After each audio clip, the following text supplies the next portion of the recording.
Tässä salaisessa paikassa oli kangasvuokko ja nyt on käynyt näin mukavasti, että tai kaikkea muuta kuin mukavasti oikeesti.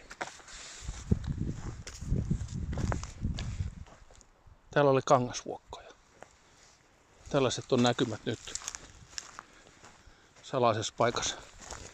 Näyttääkö hyvälle? Katsotaan. Kohta lähestytään paikkaan, missä oli kangasvuokkoja.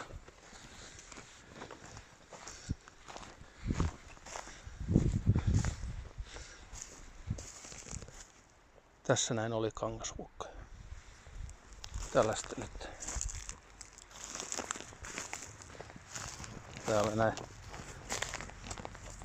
metsäkoneen tilan jäljet. Täällä on moto käynyt. Tässä oli kangasvuokkoja näin. Näkymät on tällaiset. Katsokaa. Koko kangasvuokko metsä. No tietysti maanomistaja voi tehdä mitä vaan metsälleen, mutta hän oli kyllä varmasti tietoinen näistä esiintymistä. Melko surullista. Mä 15 vuotta seurasin näiden kasvua tässä ja tällaiset näkymät on nyt.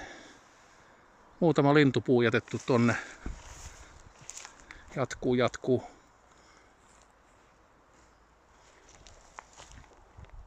Telojen jäljet on vaan tässä.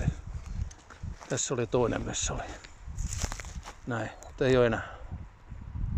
Tää loppu tää.